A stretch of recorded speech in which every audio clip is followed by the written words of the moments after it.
My name is Rosemary Becchi, and I'm running for Congress in the 11th District of New Jersey. I want to thank you all for joining us this evening. This is our 7th roundtable now. We continue to do these because we continue to get great feedback.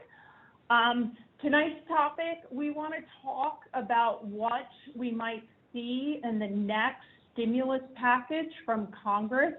And I've invited a colleague of mine, Russ Sullivan, to join us and to talk about this. But before we get started, just a note about the technology we're using. Feel free to type in your questions in the chat area. And as we're walking through this presentation and talking, we'll certainly answer your questions as you type them in. But as I said, we're going to talk about what to expect from the next stimulus package from Congress. And joining me this evening is my very good friend and business partner, Russ Sullivan. Russ spent 14 years on Capitol Hill, and he was the staff director for the U.S. Senate Finance Committee. He specializes in healthcare, trade, and tax. So welcome, Russ. It's good to have you this evening. Great to be here. So as we get started, I think the first thing we want to do is kind of recap where we've been a little bit and talk about the CARES Act and what the purpose of it. We could go ahead and flip the first set of slides. There we go. So as you may recall, the purpose of the last CARES Act was really twofold. It was to help workers, particularly, to provide them with temporary assistance during the pandemic, and to, really help them get through the difficult economic times. So there was a lot of different incentives in there, both to help those who became unemployed, as well as the benefits in there to help incentivize employers to retain their workers. The other goal of the CARES Act was to help small businesses. And really, it was about providing liquidity to businesses as they went through these difficult times. So you saw all sorts of different things that were, for instance, like the Paycheck Protection Program or the Economic Injury Disaster Loans, excuse me, that's always a mouthful. And those programs, which basically were loans and could be turned into grants. And so there was a number of programs there. There was also refundable tax credits, as well as different pandemic unemployment assistance programs. So that's kind of where we are at with respect to the previous stimulus package. And what we want to, as I said earlier, is really kind of talk about what we might see in the context of this next stimulus package as we look for the economic reopening of Congress. So we're going to touch upon a different number of topics this evening, everything from unemployment to more tax incentives to help businesses. And with that, let's turn to the next slide, and I'm going to kick it over to Russ to talk a little bit about kind of where we're at from an economic perspective. Great. Thank you, Rosemary. So let's look at some of the numbers and some of the projections that economists have put forth recently. Of course, as you know, unemployment, we have had a dramatic spike. 26 million Americans have filed for unemployment in the last 5 weeks. Expect that to be really about 30 million Late this week, we'll have the new unemployment figures, and most economists expect the unemployment rate to be between 15 and 20%. That will be higher than it's been since the Great Depression last century. And so we expect this to be significant. It should be leveling off soon, and the amount of new claims should be starting to reduce somewhat. You can already see a little bit of a trend there. Obviously, the travel, leisure, hospitality, conference, industry, restaurants, hotels have been probably hit one of the hardest, over 500,000 people. So, in addition to unemployment, now we have governors, and we can go to the next slide, where the governors, which Trump is generally delegated to make decisions about stay-at-home orders, are starting to loosen up. And you can see on this map the states that a few states in the heartland never really had a stay-at-home order. These are some of the states with the lowest rates of infection and the lowest death rate. Then there are some that are in between teal there, that they had a stay-at-home order in effect, but now they're slowly releasing it. It's no longer in effect. They're in transition. The lighter green, of course, still the majority of states, the majority of the population, still have a stay-at-home order in effect, but those are expected to be loosened in virtually all those states during the month of May. So as they loosen those rules, obviously some businesses are starting to open, some of the ones that are the least risky or can be dealt with through social distancing and that kind of policy. Next slide looks at our deaths and the arc of the COVID-19. You can see generally the trend here day by day. This has a spike in it that you'll see in mid-April. It really has to do with an adjustment that New York City added on April 14th, due to deaths they could not identify, but they put them all in the COVID camp. So that's kind of an outlier. But you can see that in May now the numbers have been going down a bit. We hope that trend continues, but only time will tell on that. The interesting thing and strange thing is in some of the states in the Northeast, it's coming down, but there are other rural states who have had low death rates who are seeing them increase slightly. We'll see if that trend continues. Next slide looks at what's going to happen. It's no surprise to any of you on this that we're going to have a recession this year. When we get to the end of the year, we're going to have lower GDP than we had last year.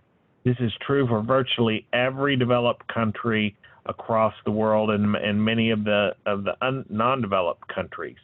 The only one of the leading economies on this chart that is expected to still grow this year is China. You can see its projected growth rate for 20 is very low, almost zero. Maybe it'll turn out to be a recession for China as well. Most economists, though, expect a return to growth in 2021 really across the globe, although sometimes they differ as to how much growth that will be. Finally, then, let's look at some of the cost of the bills to date. You can see that Congress has expended nearly $3 trillion on various pieces of legislation. The biggest one, the CARES Act, that we referred to, $2.2 billion, but the four pieces of legislation signed into law, $2.9 trillion. Recall that our annual budget for the federal government usually is in the low $4 trillion amount, so we're basically on track to perhaps double federal spending during 2020.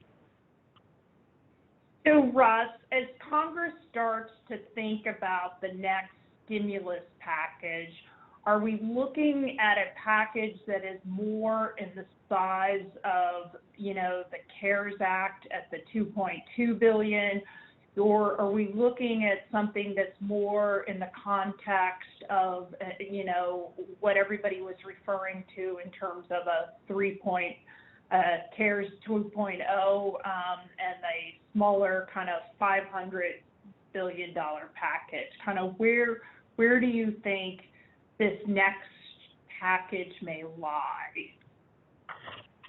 Well, it depends on what components are included in the package. I mean, if you add up everything that policymakers have proposed, you would find that it's closer to the 2.2 trillion.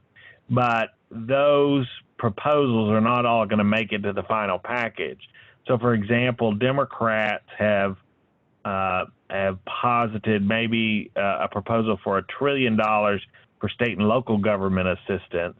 Well, that is not likely to occur. There'll probably be something in the bill, but it's not going to be nearly that large.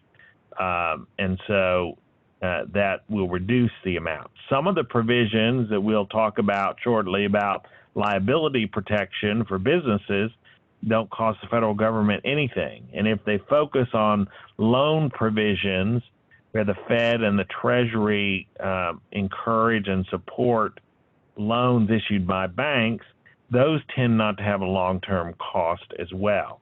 But I would say it's going to be in between the Paycheck Protection Program of $500 billion and the original CARES Act of 2.2. Probably be closer to the Paycheck Protection Program.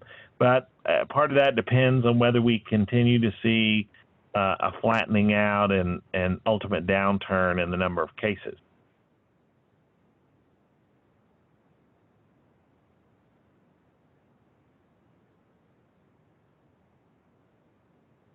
So going head on to the next slide, which talks a little bit about what the next package might look like. There's a lot of different issues in play. Kind of where does this help us walk through and understand where kind of all these issues line up and who's advocating for which proposal? So you can see that we put the Democrats on the left here and the congressional Republicans on the right, and you kind of put Trump in the middle because he actually does support some of the proposals that Democrats have put forward. You can see the commonality of state and local government assistance, infrastructure are two things where he agrees with Democrats, where Republicans are reluctant or would prefer to either not include it or to pay for it fully, or something else. However, he is in sync, President Trump, with the Republicans on liability protection, on some additional tax cuts, and items to encourage businesses to reopen. So then we'll have some other provisions that they'll just have to battle it out on payments for frontline workers or so-called heroes, and whether we need additional funds for unemployment insurance. Okay, so as we walk through kind of each of the slides and talk more specifically about some of the various programs, I mean, the first and foremost, right, is the Paycheck Protection Program. And the question becomes, you know, does Congress refill the coffers with respect to this? My understanding is at this point in the game, 56% of the $310 billion that was last allocated to this program has already been spent or allocated and gone out the door. So obviously this program is going to run out of money again.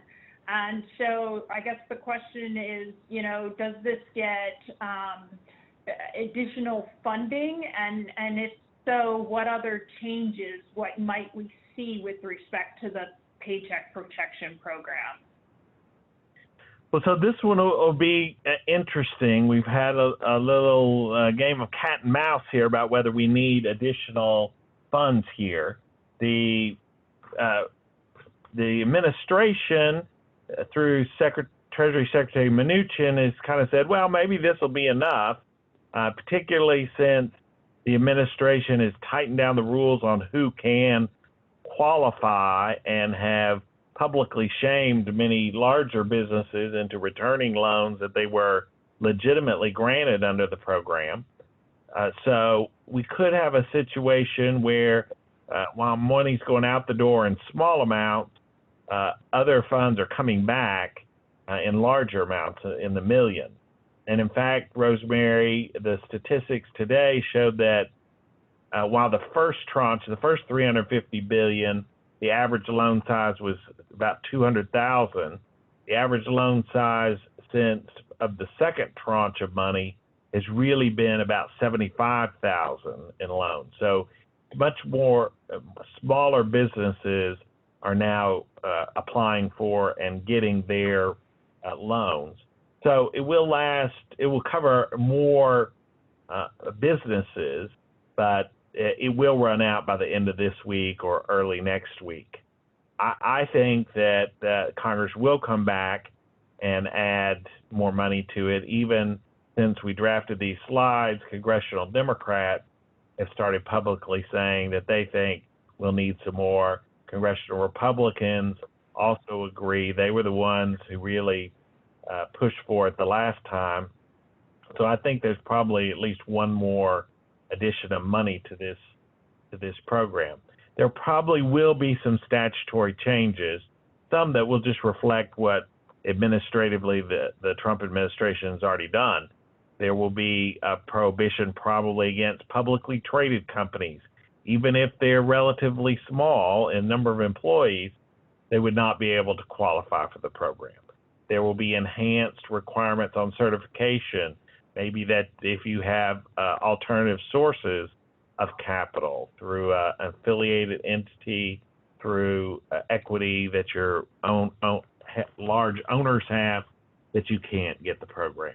So I expect we'll see some modifications to it, but it will continue on. I do think one change we will see will be extending out the end of the program date, currently June 30th, and I think they will likely allow those who've received the loan a longer period of time to incur the cost for paying their workers 8 weeks worth of payroll expenses, and will allow that into July or even longer.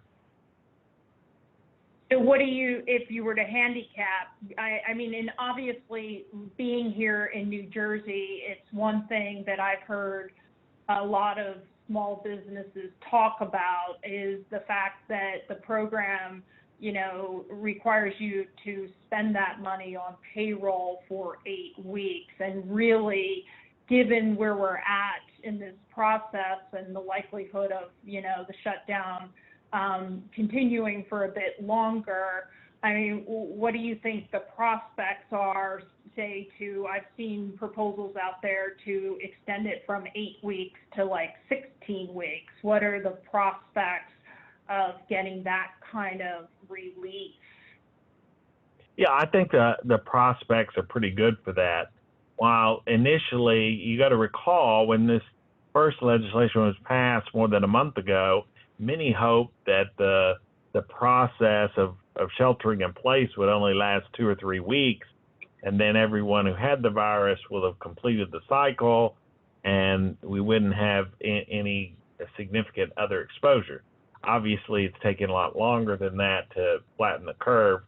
So I think the fact that the virus has been around at heightened levels for a longer period of time, Congress will extend this program, knowing that the restaurants still are not open for sit-down business, and other establishments are not open at all.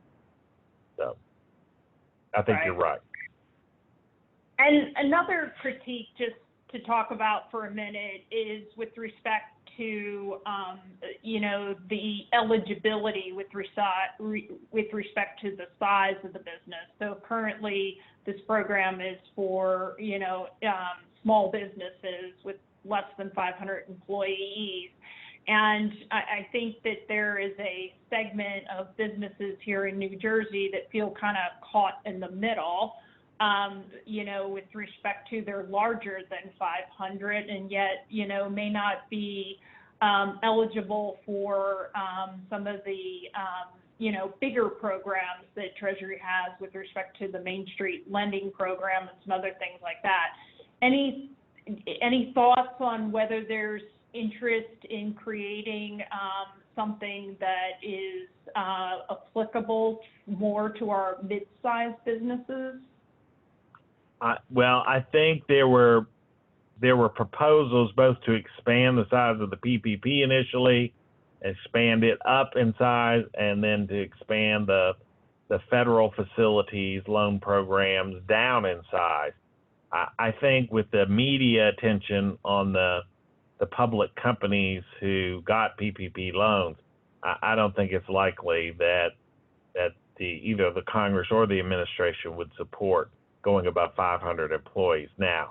So I think those businesses are going to be required to find loans, low interest loans through the Fed and the Treasury Department and the programs they have established. And in fact, they did, a week or so ago, begin a move in that direction. Treasury Department has a lot of discretion on the terms of those loan programs, and they went down as low as a $500,000 loan request in their recent guidance for the term sheet of those Main Street lending projects. That might be an area where some of those medium-sized businesses may be ultimately able to get some liquidity. Okay, thank you. Another area where there's been a lot of discussion around and a lot of media reports, and certainly it's something that, many of our, New Jersey employers worry quite a bit about is liability protection in all of this. As our businesses begin to open back up, will we be subject, to liability, if a worker or somebody contracts the virus? So tell us a little bit more about what's happening here with respect to liability protection and what's being debated and where the things might fall out.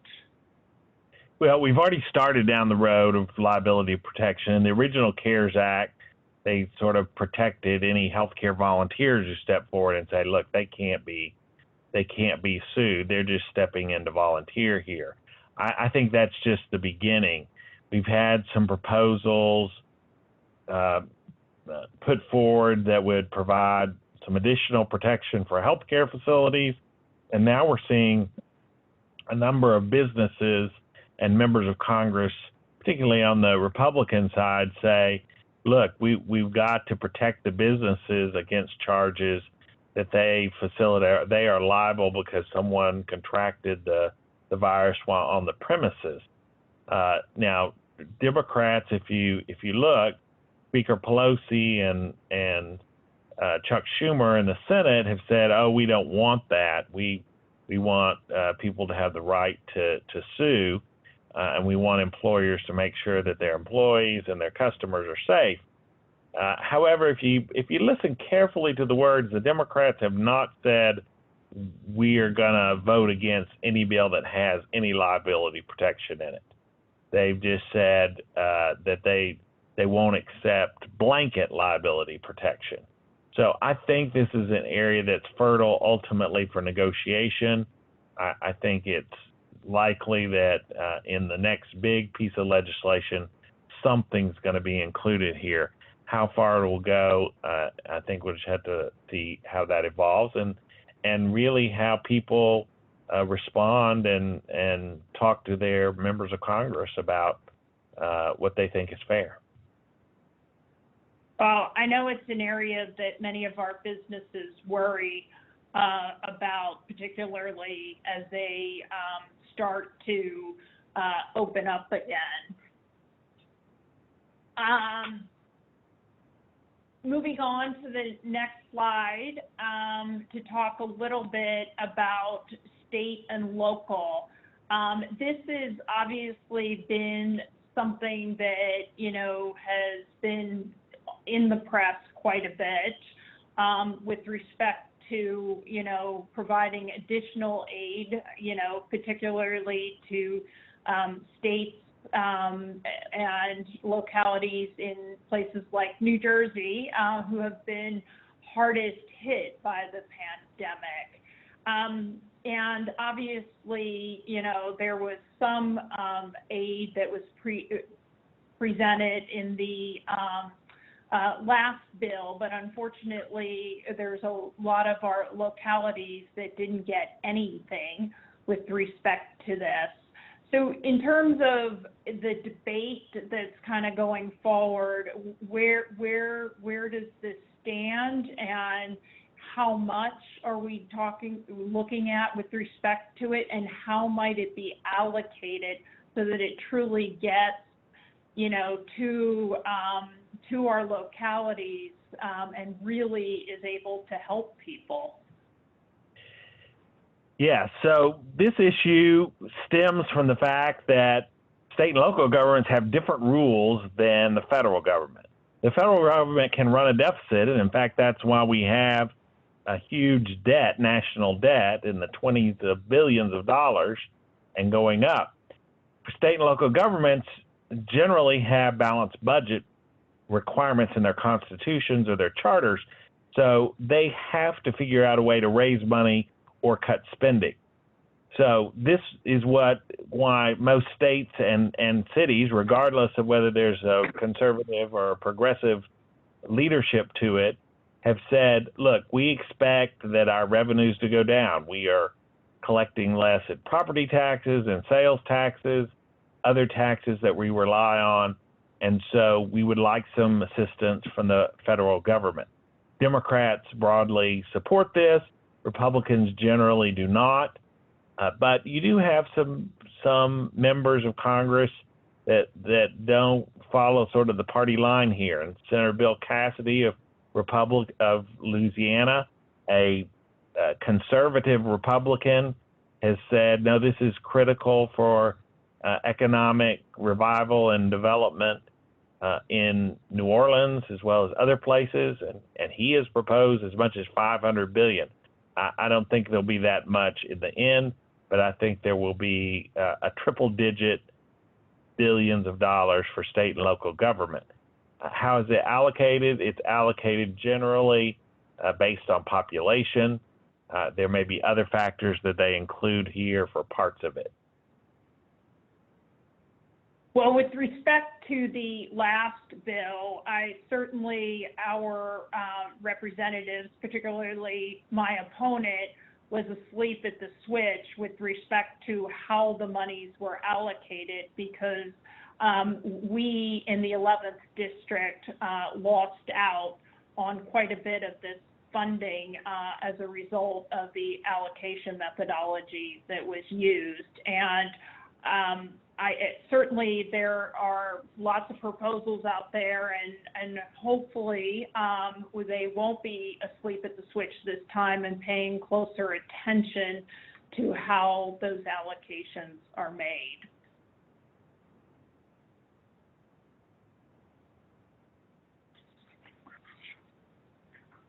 The next thing we've heard quite a bit about is whether or not infrastructure will be part of this package, and whether there will be an allocation of monies for specific projects, and whether or not we can expect to see that. Any thoughts around that? Infrastructure is one of those items that President Trump talked about in his initial campaign, but the Congress has never been able to sit down with him and come to an agreement both on the scope and the size of it and whether it needs to be offset. Now it's unlikely that any infrastructure legislation will be offset during this time, and most economists will say we shouldn't offset it. But the Congress and the administration are starting to talk. Both the House and the Senate in their committees have passed some bills to at least extend the current highway, rail, surface transportation programs. That could be in the hundreds of billions of dollars. President Trump has suggested $2 trillion. Others have suggested all amounts in between. I think this won't be the first thing that passes in the next legislation, but this summer sometime they are likely to reach an agreement on some type of infrastructure package that will help bolster the economic recovery that hopefully will be beginning soon.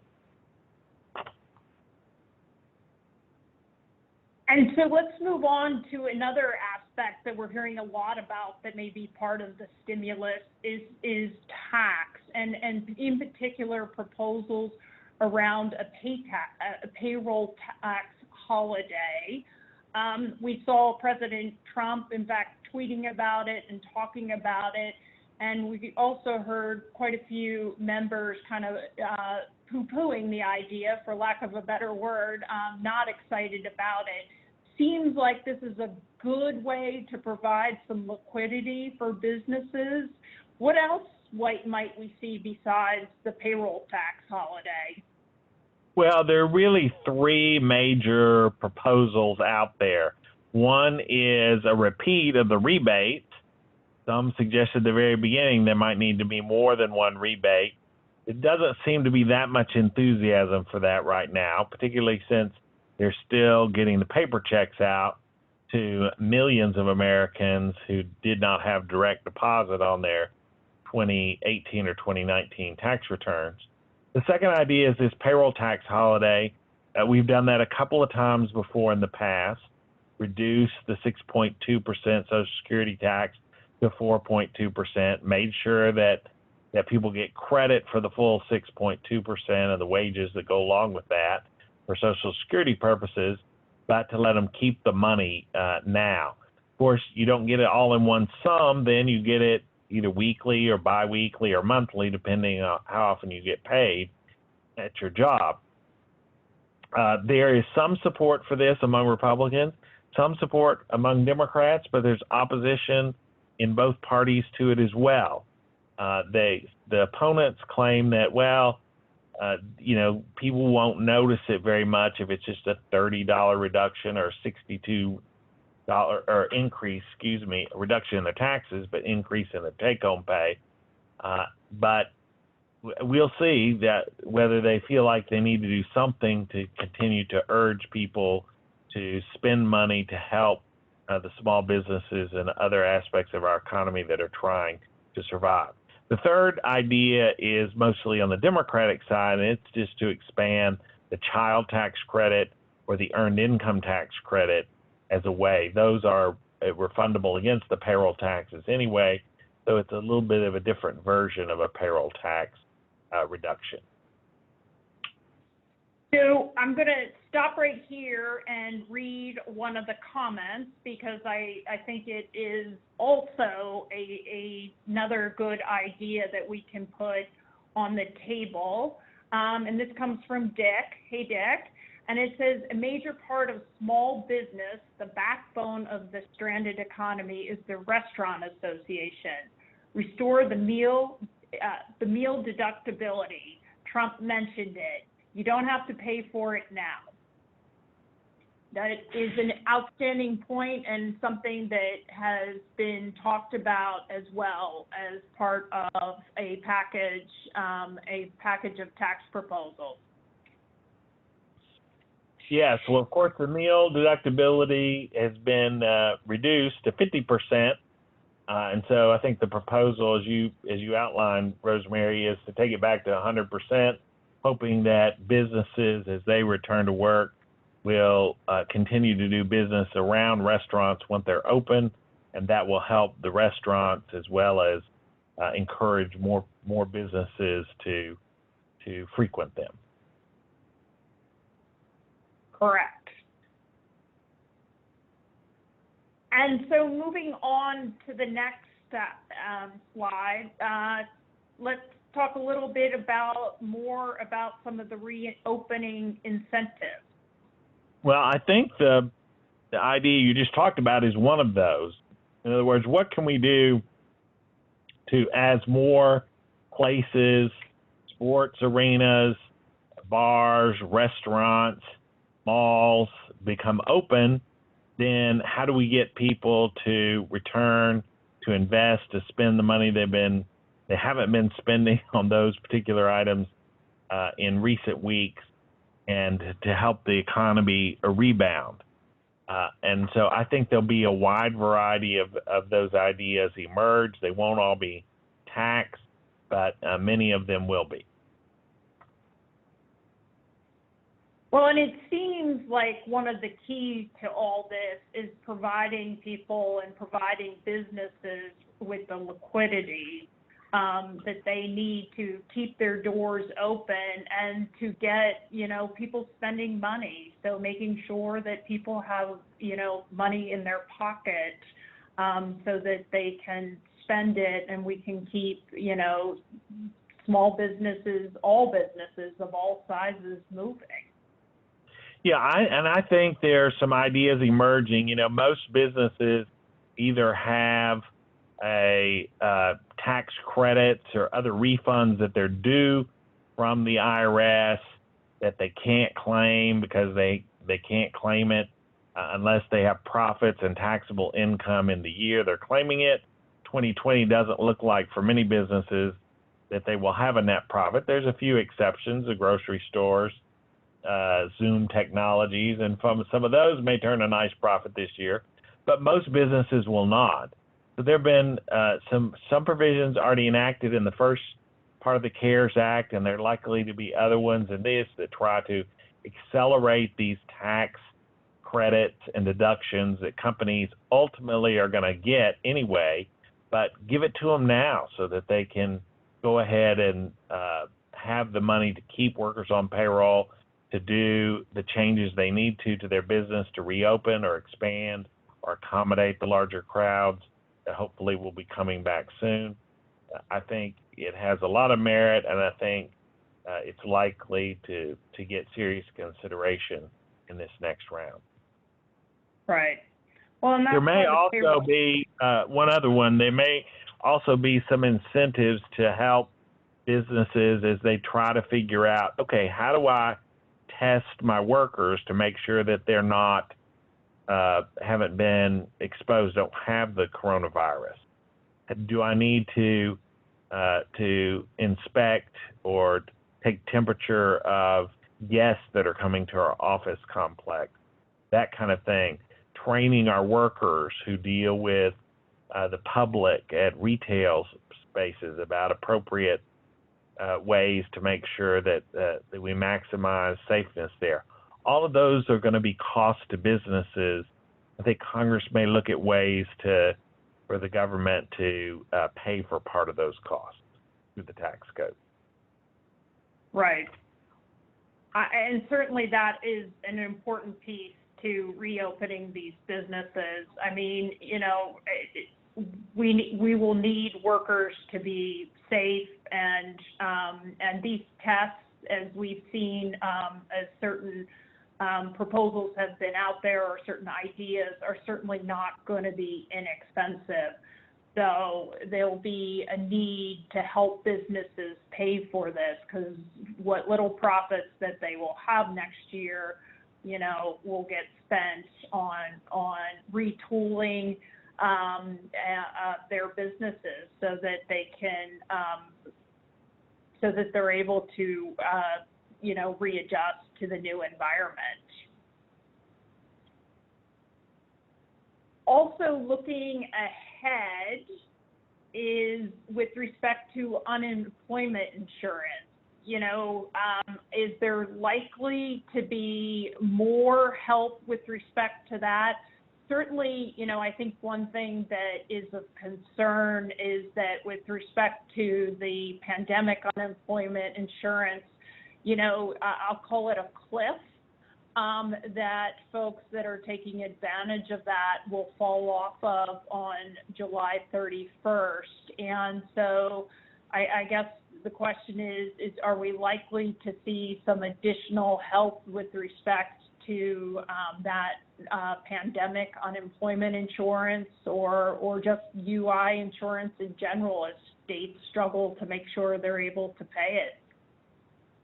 Well, I think there will be proposals, and the proposals will come from the Democrats, but I'm not sure there'll be proposals to increase the amount. I think most policymakers feel like the $600 per week is fairly generous in terms of comparison to history of unemployment insurance benefits, and certainly higher than most states have ever paid per week.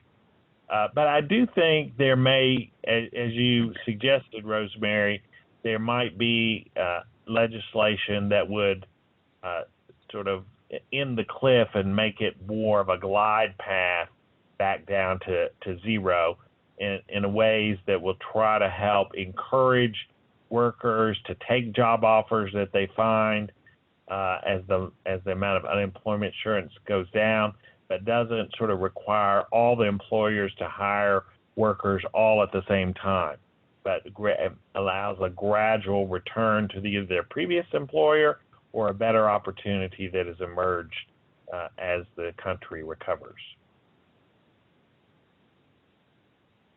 Right.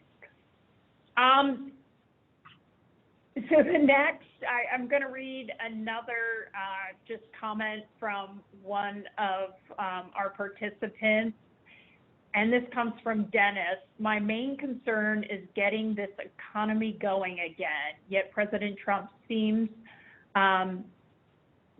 to be focusing on reopening incentives.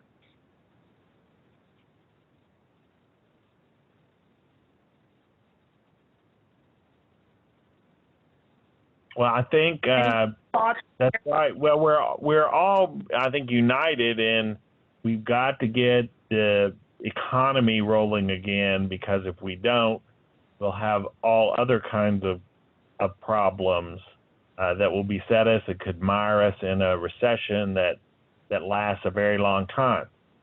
So we need to help, particularly our small businesses, get back open and get back to business as soon as possible, and with as many of the protections as we possibly can guide them that are their best practices, provide them with any other tools they need to make sure they can expand.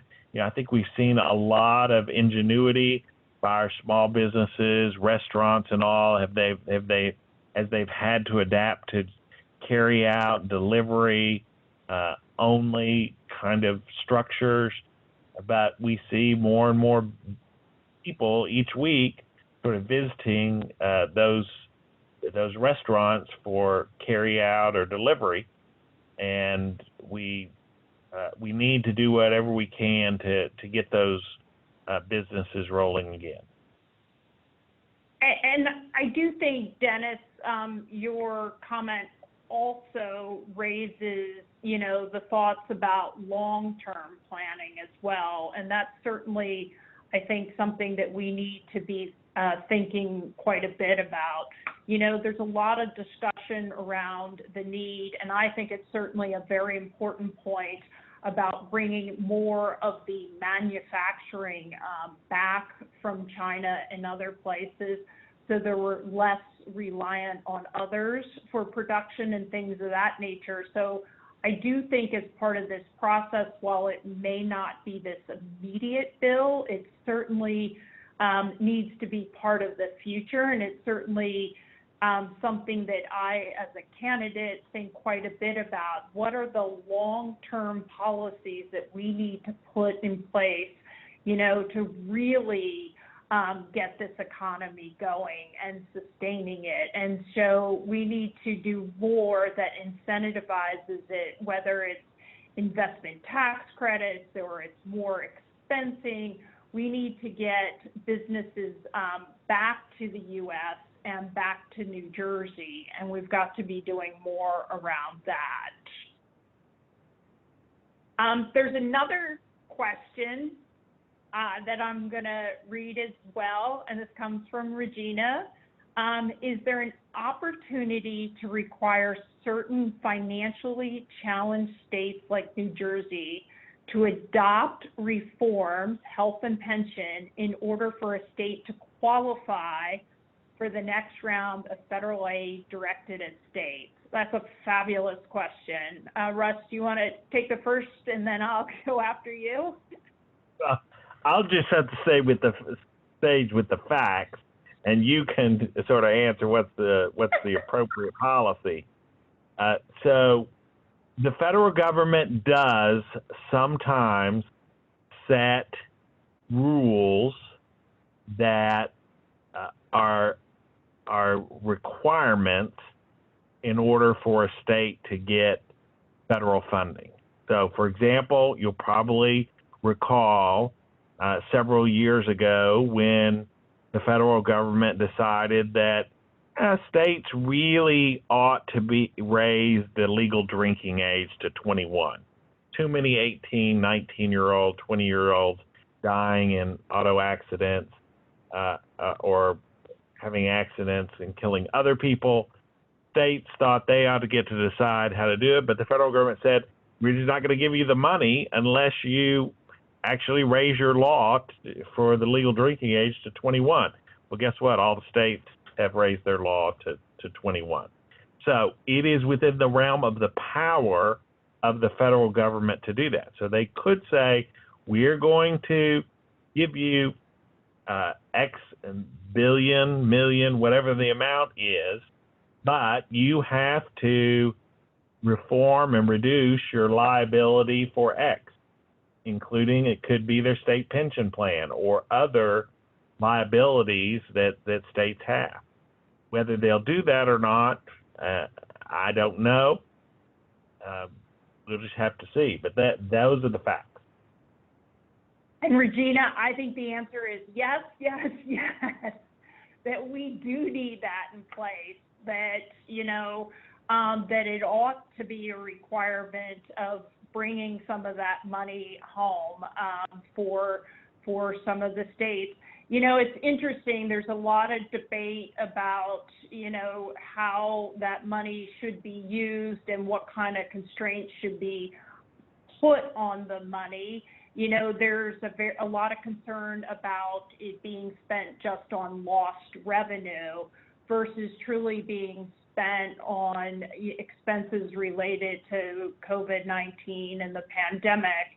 I've seen a number of proposals out there that, would restrict some of the ways in which the money is spent, and would, in some instances, it's been a matter of, was it in your budget before? Is this a new expense? And try to make those distinctions between, again, whether it's lost revenue or if this is truly new expenditures and stuff. I do think, again, going back to what we were talking about earlier, our folks in Washington, my opponent, they need to pay closer attention to the way that money is being allocated so that it is truly getting to the places that need it as well. And so let's flip back to, I think, our final slide,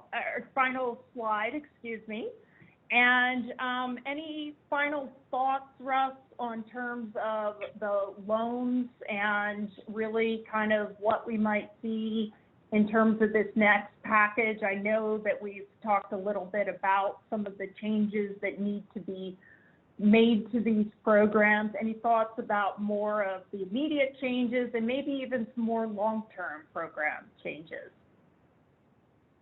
Well, I think in the short term, there will be efforts either from Congress, but more likely just from the Fed and Treasury to expand the loans that they're promoting that are issued by the banks, but the federal government then buys part of the loan, even most of the loan. And I think that will occur over the next few weeks. But Rosemary, I think you hit on a key point earlier, and that is these first bills have been talking about, 8 weeks of payroll. How do we help the business survive and not close? Because we know if a small business closes, that is really bad for ultimate growth in the economy. You lose those jobs, you lose the purchases that those small businesses make from other small businesses, and can be very detrimental to the long-term growth. But we've got to help the businesses not only just survive, but get to the vaccine. However long that's going to take, 8 months, 10 months, a year and a half. We've got to really help those businesses survive in what will be an environment where they probably are not going to have as much revenue coming in as they've had pre-COVID-19. How do we help them? We're going to have to give them further tax breaks or loans, perhaps with a forgivable portion, so that those businesses can reinvent themselves, restructure, reset if they're retail related, to restructure their floor so that people don't have to be within 6 feet of each other, at least for the next few months. And then we've got to have those really long-term ideas you talked about in terms of how do we bring the essential businesses back from China and elsewhere overseas, so that when we hit our next challenge, be it healthcare related or something else, we have the tools, the facilities to attack it immediately here in the U.S. And I think you're going to see a number of those ideas emerge over time as well.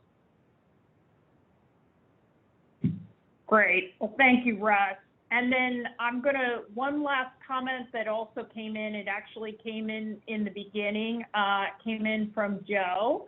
And he talks about in his comments that the New Jersey governor is watering down and wearing down our U.S. laws. And he asks where I stand with respect to opening businesses.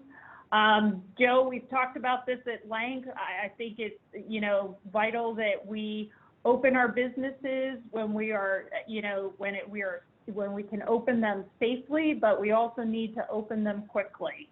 And so the more we can be doing to move towards that, we should be doing that.